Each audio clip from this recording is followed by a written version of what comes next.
بسم اللہ الرحمن الرحیم۔ السلام علیکم۔ قاضی ابو الحسن محمد بن عبد الواحد ہاشمی ایک تاجر کے حوالے سے بیان کرتے ہیں۔ اس تاجر کا بیان ہے کہ بغداد کے ایک امیر یعنی گورنر کے ذمے میرا بہت سا مال تھا۔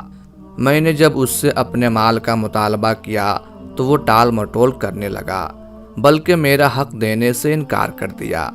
میں جب بھی اس کے گھر جا کر اپنے مال کا تقاضا کرتا تو وہ مجھ سے چھپ جاتا اور اپنے نوکروں کے ذریعے سے مجھے اذیت دیتا۔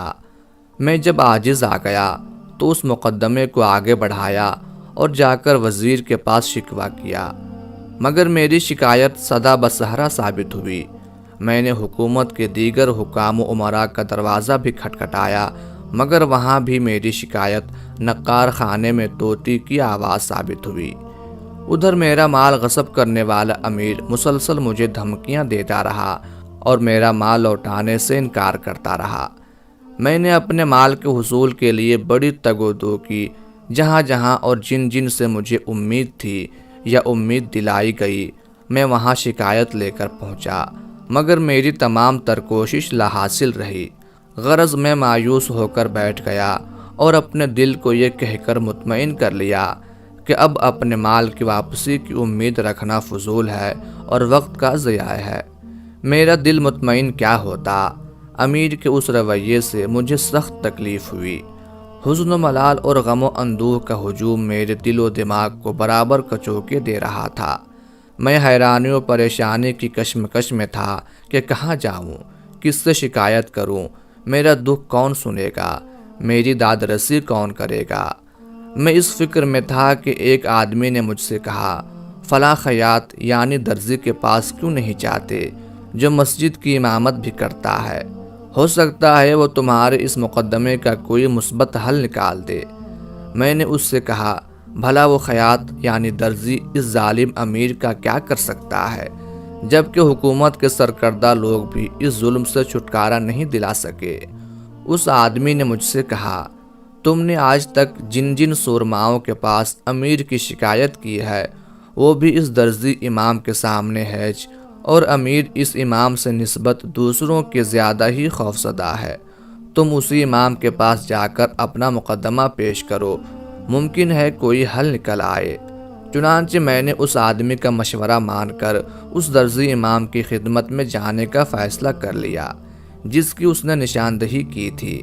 امام کے پاس پہنچ کر میں نے اپنا مدعا اور اپنی حاجت بیان کی اور اس سلسلے میں جو ظلم و ستم مجھ پر ہوا تھا اس کا بھی تذکرہ کیا۔ میری بات امام نے غور سے سنی اور مجھے لے کر اس ظالم امیر کے پاس پہنچا۔ امیر اسے دیکھتے ہی اس کے استقبال کو اٹھ کھڑا ہوا اور انتہائی عزت و احترام کے ساتھ پیش آیا۔ درزی امام نے امیر سے صرف اتنا ہی کہا، اس آدمی کا حق دے دو ورنہ میں ابھی اذان دے دوں گا۔ اتنا سننا تھا کہ امیر کا رنگ بدل گیا، اس پر کپ کپی طاری ہو گئی، خوف و دہشت کے آثار اس کے چہرے سے ہویدا تھے۔ اس نے بلا چوں و چرا میرا پورا مال لا کر دے دیا۔ ٹال مٹول یا پس و پیش کی ذرا سی بھی نوبت پیش نہیں آئی۔ تاجر کا بیان ہے، میں یہ سب دیکھ کر سخت حیران تھا کہ یہ امام ایک معمولی آدمی ہے، اس کی حالت انتہائی خستہ ہے، جسمانی ساخت کمزور ہے، ظاہری وضع قطع بھی روب و دبدبا سے خالی ہے، مگر بات کیا ہے کہ میرا مال ہڑپ کر جانے والے ظالم امیر نے اس معمولی سے امام کے آتے ہی بلا چوں و چرا میرا حق ادا کر دیا اور کسی قسم کا احتجاج نہیں کیا۔ غرض میں نے امیر سے اپنا حق وصول کرنے کے بعد بطور شکرانہ درزی امام کو کچھ مال دینا چاہا، مگر اس نے لینے سے انکار کر دیا اور مجھ سے کہنے لگا، اگر مجھے اس مال کی خواہش ہوتی تو میرے پاس اتنے اموال اکٹھے ہو جاتے جن کا شمار ناممکن ہوتا۔ میں نے درزی امام سے پوچھا، اچھا جناب یہ تو بتائیں کہ اس ظالم امیر نے آپ کو دیکھتے ہی میرا حق کیوں ادا کر دیا، جبکہ آپ سے قبل میں نے بڑی بڑی ہستیوں کا دروازہ کھٹکھٹایا تھا، پھر بھی وہ امیر میری بات کو خاطر میں نہیں لایا۔ درزی امام نے مجھے ایک واقعہ سنایا جو اس سے بھی زیادہ تعجب خیز ہے۔ امام نے بیان کیا، کچھ دنوں قبل یہاں ایک ترک امیر تھا جو جوان بھی تھا اور خوبصورت بھی۔ ایک روز کی بات ہے کہ ایک عورت غسل خانے سے نہا دھو کر نکلی۔ اس عورت نے انتہائی بیش قیمت پوشاک زیب تن کر رکھی تھی اور حسن کی پری لگ رہی تھی۔ ترک امیر شراب پی کر مدہوش تھا۔ اس کی نگاہ جب غسل خانے سے نکلتی ہوئی اس حسین و جمیل عورت پر پڑی تو وہ اس پر فریفتہ ہو گیا اور عورت کو ورغلانے لگا کہ ہمارے گھر میں آ جاؤ، مگر اس عورت نے اس کی پیشکش ٹھکرا دی اور اپنی عصمت و عفت کی تحفظ کے لیے بآواز بلند پکارنے لگی، مسلمانوں، میں ایک شادی شدہ عورت ہوں۔ یہ امیر مجھے اپنے گھر لے جا کر مجھ پر دست درازی کرنا چاہتا ہے۔ میرے شوہر نے قسم کھا کر مجھ سے کہا تھا کہ اگر میں اس کے علاوہ کسی کے گھر میں رات گزاروں تو مجھے طلاق۔ ایسی صورت میں اگر میں امیر کے گھر رات بھر رہ جاتی ہوں تو مجھے طلاق ہو جائے گی، نیز اس وجہ سے مجھے ننگ و عار کا سامنا کرنا پڑے گا جو زندگی بھر میری بدنامی اور ذلت و رسوائی کا سبب بنتا رہے گا۔ میرے آنسو اس ذلت و رسوائی اور بدنامی کو عمر بھر نہیں پہنچ سکیں گے۔ امام نے آگے بیان کیا، عورت چیختی رہی، چلاتی رہی، مگر کسی نے بھی اس کی آواز پر لبیک کہنے کی جرت نہ کی۔ ادھر ظالم امیر عورت کو اپنے گھر میں داخل کرنے کی کوشش کرتا رہا۔ میں نے عورت کے ساتھ ترک امیر کا یہ ظلم دیکھا تو میری غیرت و حمیت جاگ اٹھی اور میں نے عورت کو اس ظالم کے شکنجے سے چھڑانے کی ٹھان لی۔ میں امیر کے پاس پہنچا اور اس کی سرزنش کرنے لگا کہ عورت کو چھوڑ دو تاکہ وہ اپنے گھر جائے۔ اس ظالم نے میری ایک نہ سنی اور اپنی لاٹھی سے میرا سر پھوڑ دیا، اور اس دوران وہ اس عورت کو مغلوب کر کے اپنے گھر کے اندر لے جانے میں کامیاب ہو گیا۔ میں پٹ کر اپنے گھر واپس آیا، خون دھویا اور سر پر پٹی کی، پھر لوگوں کو عشاء کی نماز پڑھا کر ان سے یوں مخاطب ہوا، اس امیر نے جو کچھ کیا ہے وہ تم لوگوں سے مخفی نہیں، آؤ چلو میرے ساتھ تاکہ ہم اس کے سامنے احتجاج کریں اور عورت کو اس کے شکنجے سے چھٹکارا دلائیں۔ سارے مقتدی میرے ساتھ ہو لیے، چنانچہ ہم لوگوں نے جا کر اس امیر کے گھر پر دھاوا بول دیا۔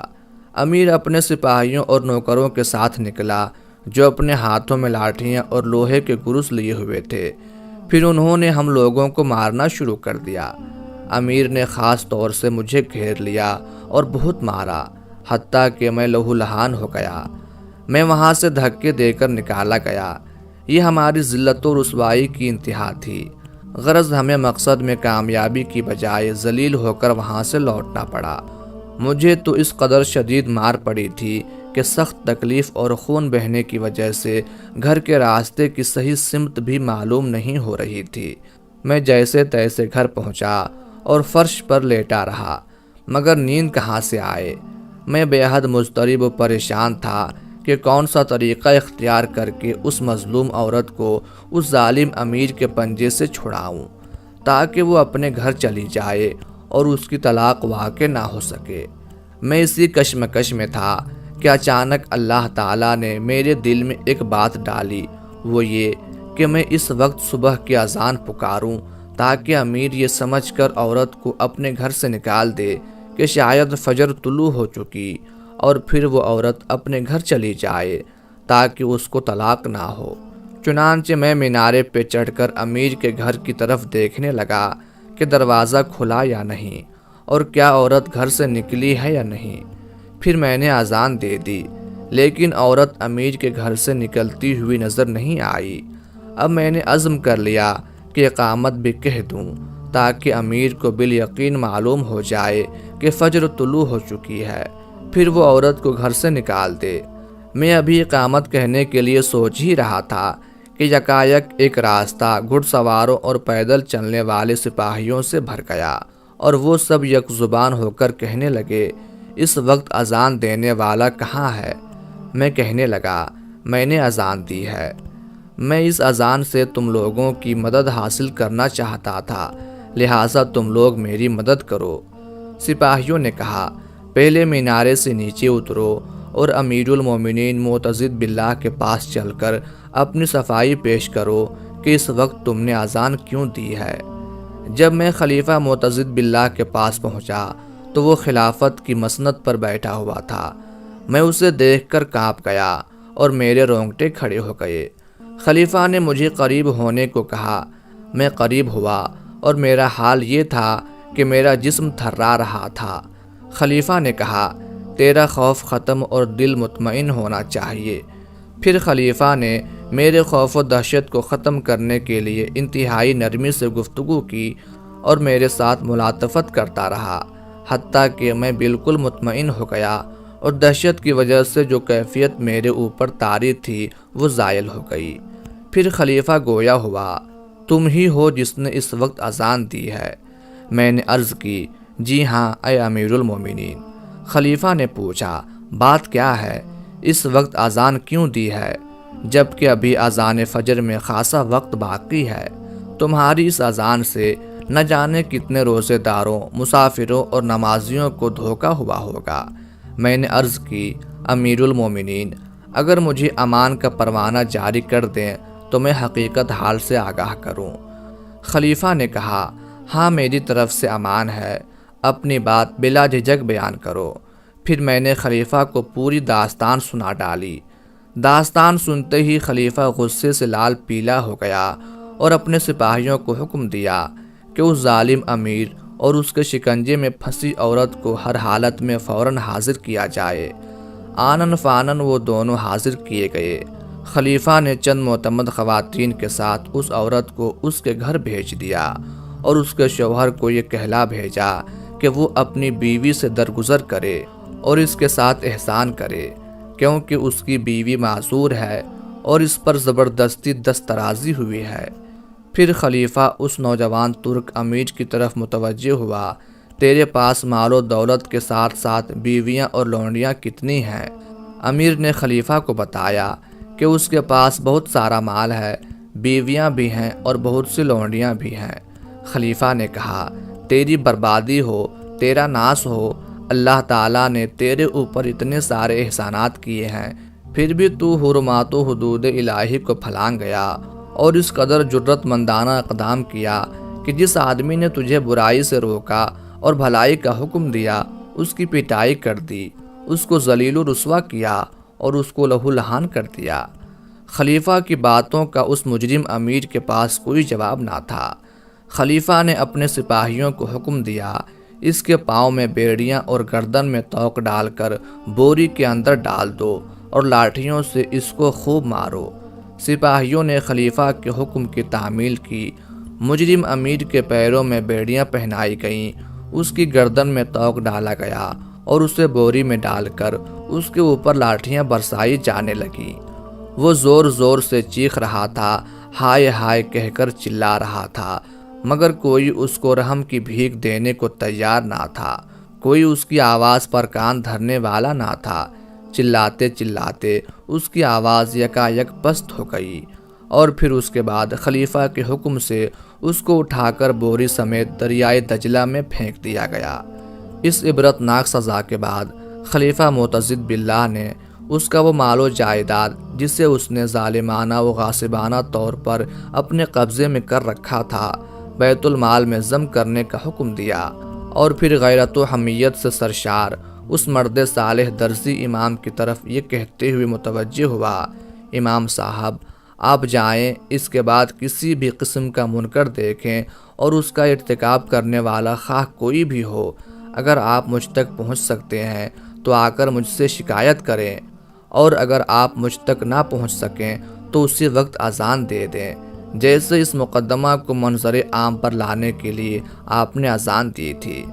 تاجر کا بیان ہے، تفصیلی داستان سنانے کے بعد درزی امام نے مجھے بتایا کہ اس واقعے کے بعد اگر میں کسی بھی حکومتی آدمی کو کوئی بھلائی کا کام بتاتا ہوں تو اس کو قبول کرتا ہے، اور جب کسی منکر سے روکتا ہوں تو فوراً رک جاتا ہے، کیونکہ اس کے اوپر خلیفہ معتضد باللہ کا خوف طاری رہتا ہے، مگر آج تک دوبارہ اس قسم کی اذان دینے کی نوبت نہیں آ سکی، اور اس اذان کی جو قدر و قیمت ہے وہ تم نے دیکھ ہی لی۔